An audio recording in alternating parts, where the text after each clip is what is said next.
Hi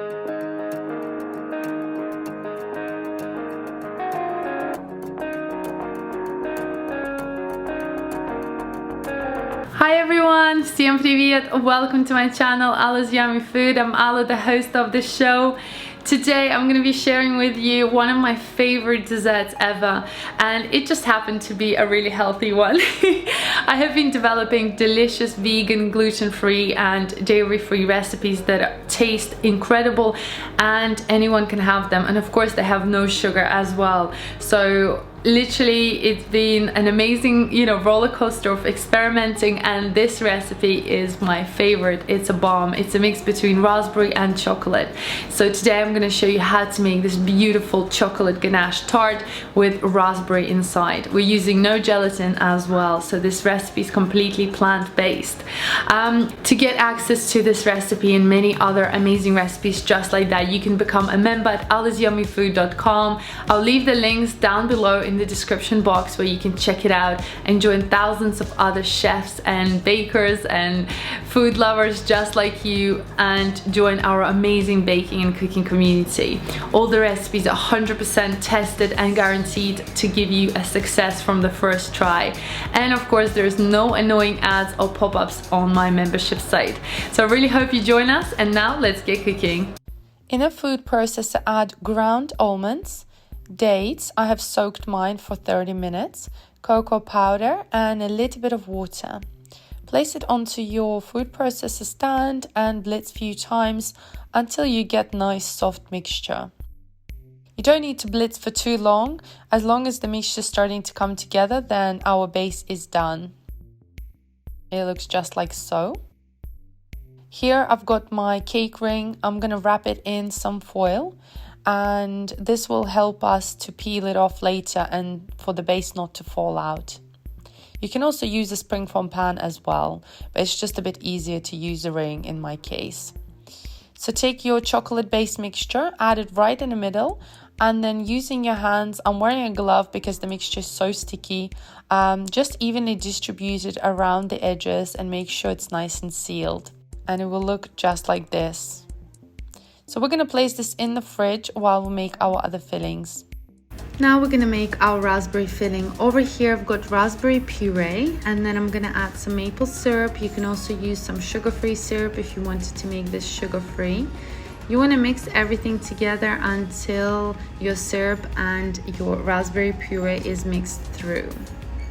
Over here I've got my almond milk and I'm adding some agar-agar. It's not replaceable in this recipe. You just want to mix it through until it's nice and smooth.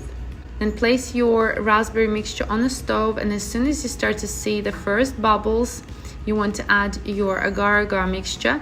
Make sure to mix it one more time before adding. Sometimes agar-agar can set at the bottom. And you just want to whisk this and cook this on low to medium speed for a couple of minutes, until it starts to bubble up and thicken up, and you will see the mixture will come up like this. Once your mixture is cooked and ready, then you want to take your baking ring with your base. It should be nice and set, and I usually like to add lots of raspberries all around the cake and inside. This is completely optional. I really like it for texture and also how it looks and tastes when you eat the cake. Then you want to add your raspberry filling on top of your berries, and then place it in a fridge to set completely.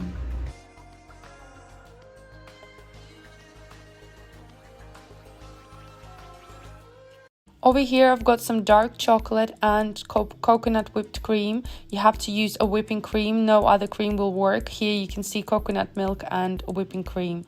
The whipping cream has a lot more fat and will create a much sort of nicer, smoother consistency like a ganache, whereas coconut oil has less fat, which will not work for this recipe.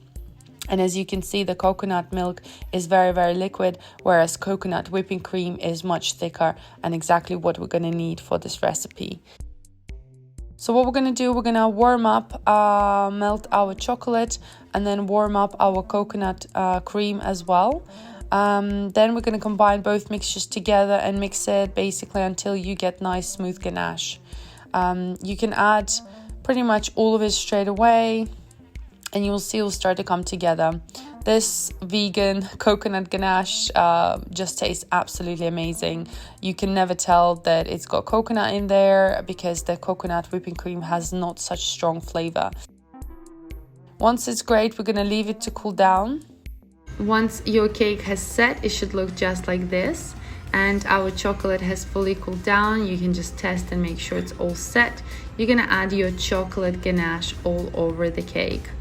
And make sure to get all the chocolate out, spread it out as nice and even, using a spoon or the back of your spatula to make sure there are no gaps in the cake.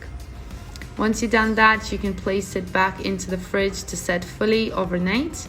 If you wanted to, you can decorate it in like 30 minutes. I just like to leave it plain and the cake is ready.